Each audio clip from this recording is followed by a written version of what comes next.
So now we're going to take what we just did and we're going to expand on it.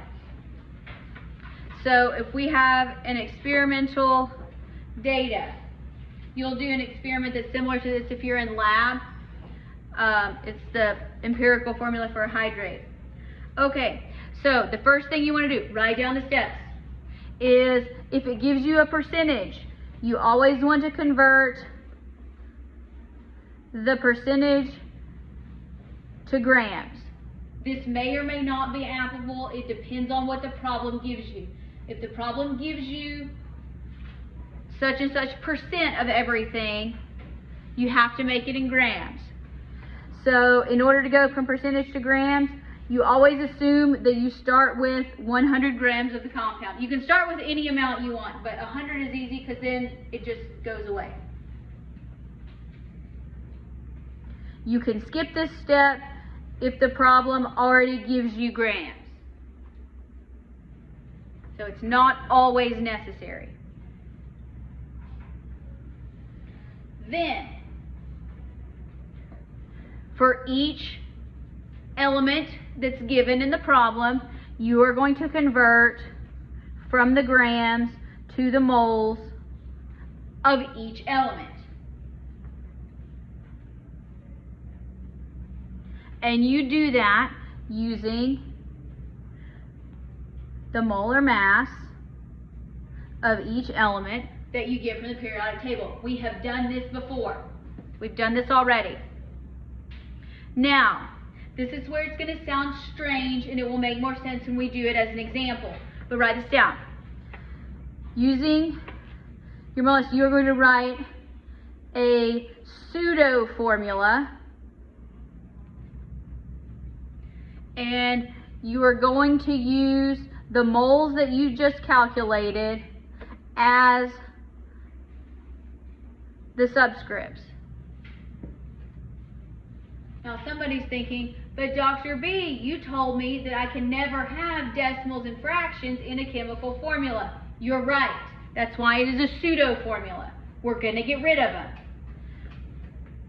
Then you look at your subscripts and you're going to divide all of them by the smallest number of moles, and you're going to see what you have. If it's really close to a whole number, meaning within 1.1, so 1/10 of a whole number, you just round, up or down. So you round to the whole number. If it's not, then you have to multiply to get it a whole number. When you're multiplying, you have to multiply everything by that number. Again, this is going to sound confusing. You may not have to do it. You may get to skip that if everything works out in whole numbers. This is called an empirical formula. So we're going to calculate an empirical formula. So it's going to be the smallest whole number ratio of the atoms in a molecule, which is maybe different from the molecular formula, which we'll get into next class. So let's try one of these as an example. We have given a compound and it has nitrogen and oxygen in it.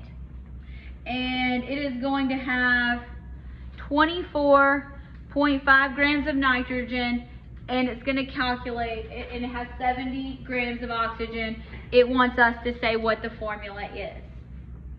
So follow the steps. Did the problem give us percentages? No. So we're already in grams. We don't have to worry about it. Start with grams. Now, I make a list over here. On the left is usually how I do it, so I don't get confused. So I'm going to start with nitrogen, and I'm going to say I have 24.5 grams of nitrogen. All I need right now are how many moles of nitrogen. So it should be somewhere around 14. 14.01, pretty close. 14.01. All right, and you're going to get a weird number more than likely. So 24.5 divided by 14.01. 0.01 or 14 if you, whatever it is. So I'm going to say, I'm going to round this to 1.749 moles of nitrogen. This is not new so far, right? We're with me? Okay. Do the same thing for oxygen. Here in oxygen, we have 70 grams. And 16 grams of oxygen per mole.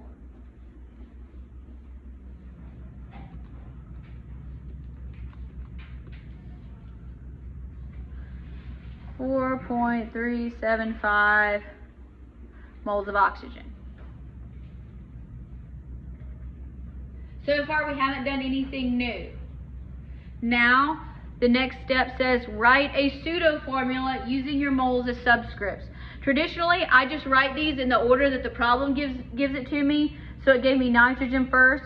So I'm going to write nitrogen, and as a subscript I'm going to put 1.749. That's a decimal, not a comma.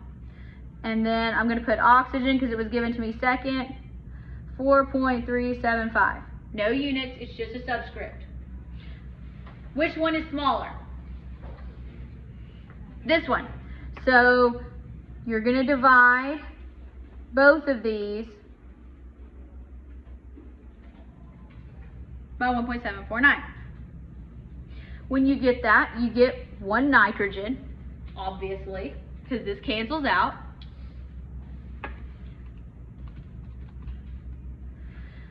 How many oxygens?